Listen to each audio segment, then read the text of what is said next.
Hi everyone, सबसे पहले आप सभी को मेरा प्यार भरा प्रणाम। दोस्तों, कैसे हो आप लोग? होप करते हो आप लोग बिल्कुल ठीक होंगे। स्वागत है आप सभी का मेरे एक नई वीडियो में, नए दिन की शुरुआत के साथ, सूरज की नई किरण के साथ और नए अनुभव के साथ। जैसे कि आप सब लोगों को पता है कि मैं आप लोगों से अपने यूट्यूब चैनल के माध्यम से जो है अपने अनुभव को साझा करती हूँ, जो कि मैं नित्य जीवन में एक्सपीरियंस करती हूँ और लाइव एक्सपीरियंस मेरा रहता है, क्योंकि मैं ये सब सीखती हूँ काम करते करते और वही मैं आप लोगों से साझा करती हूँ। तो सबसे पहले मैं आपको ये क्लियर कर दूँ कि मैं कोई भी मोटिवेशनल स्पीकर नहीं हूँ, और हाँ, मुझे जो अनुभव होता है मैं आप लोगों से साझा करती हूँ और उम्मीद करती हूँ कि आप लोगों को कुछ ना कुछ सीखने को ज़रूर मिलता होगा। तो शुरू करते हैं आज का वीडियो। तो जैसे कि सब लोग जानते हैं कि गर्मियों का मौसम आ गया है और गर्मियों में हम लोग क्या करते हैं, पंखे, कूलर और एसी वगैरह सब चालू कर देते हैं। तो यहाँ पर भी काफ़ी ज़्यादा गर्मी पड़ गई है और पंखे लगभग पिछले 15 दिन से शुरू हो गए हैं। पंखा जब आज मैं लेटी हुई थी तो मैंने भी पंखा चालू किया और ऐसे मैं लेटी हुई थी तो मेरी नज़र जो है पंखे पर पड़ी और मैंने क्या देखा कि जो पंखे की स्पीड है, मैंने एक पे पंखा चलाया था और जो पंखे की स्पीड थी वो सेम थी, बस उसमें क्या था, थोड़ा सा हवा कम थी, यानी कि उसमें फोर्स कम था। और जब हम उसे कम करते तो फिर मैंने क्या किया, उसे तेज किया, कम किया, तेज किया, कम किया, तेज किया, कम किया, तो मैंने देखा कि उसकी जो स्पीड है वो लगभग तेज ही है, उसकी स्पीड हमेशा तेज ही है, लेकिन क्या है, उसमें फोर्स कम आ रहा है, इस वजह से उसकी हवा कम हो जाती है और वो क्या करता है, कम हवा देता है। लेकिन फिर भी क्या होता है, उस पंखे की जो हवा है कम करने के बावजूद भी पूरे रूम को ठंडा कर देती है, चाहे आप उस कोने में बैठे हो, चाहे आप उस कोने में बैठे हो, चाहे आप इस कोने में बैठे हो, चाहे आप इस कोने में बैठे हो। तो यदि हम कम करें या ज़्यादा करें, वो पूरे रूम को क्या कर देता है, ठंडा कर देता है। इसी प्रकार कूलर भी है और एसी भी है, सबका सेम नियम होता है। तो इसको हम अपनी ज़िंदगी से कैसे रिलेट कर सकते हैं, मैं वो आप लोगों से बेसिकली साझा करने वाली हूँ। तो आपने देखा होगा कि आपने फील किया होगा कि आपके पास अनगिनत ऊर्जा है, आपके पास 5 फिंगर्स है, राइट। अगर आप देखोगे, अगर आप ये वाले फिंगर को टच करोगे तो यू कैन फील अलग वाइब्रेट, है ना, इससे आपको अलग वाइब्रेशन मिलेगी। इस फिंगर को अगर आप छूओगे और आइज क्लोज करोगे तो इससे आपको अलग अलग वाइब्रेशन मिलेगी। इसी प्रकार अगर आप 5 फिंगर को अलग तरीके से छूओगे तो आपको अलग वाइब्रेशन मिलेगी।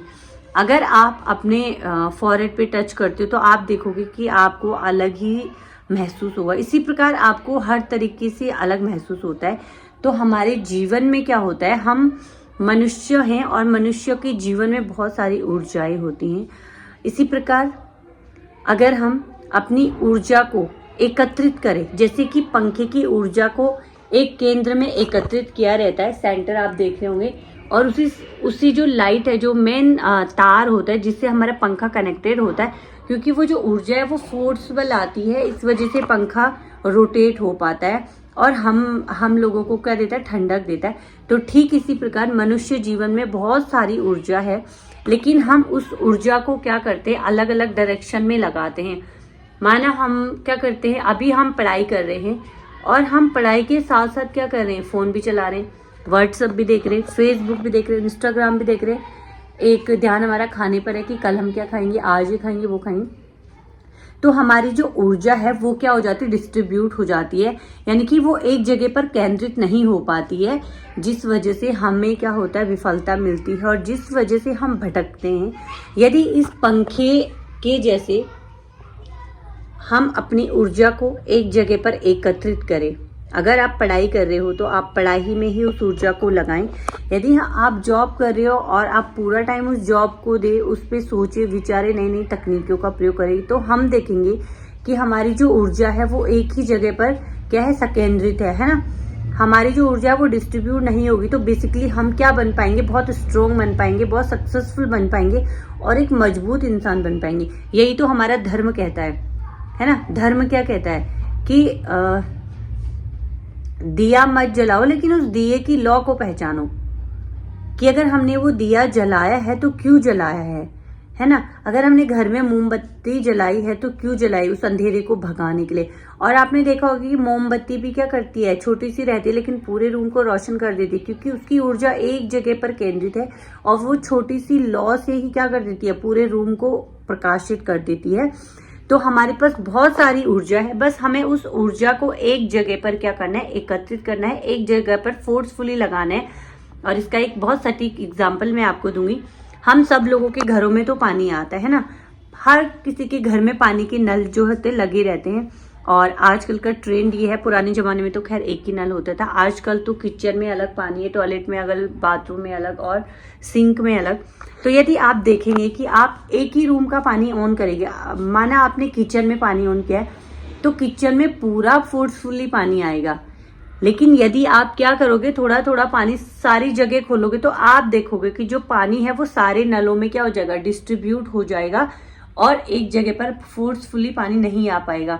बजाय यदि हम सारे नल बंद करें और सारे नल बंद करके एक ही जगह पर पानी का नल ऑन करें तो हम देखेंगे उस जगह पर पानी बहुत ज़्यादा आएगा। तो यही है ऊर्जा। और ऊर्जा का इस्तेमाल अगर हम उसे अलग अलग यूज़ करेंगे तो वो क्या होगी, उतना काम नहीं कर पाएगी। लेकिन यदि हम उसको एक ही जगह पर लगाएंगे, सही दिशा में लगाएं तो वो एक दिन ज़रूर काम करेगी। नबी दौर शोर। तो गाइस, आज का मेरा अनुभव इतना ही था। उम्मीद करती हूँ कि आपको आज का वीडियो अच्छा लगेगा। अगर आपको वीडियो पसंद आए तो please like, share and subscribe ज़रूर करें, ताकि मुझे आप लोगों से प्रेरणा मिले, मैं प्रेरित हूँ एक और नई वीडियो बनाने के लिए।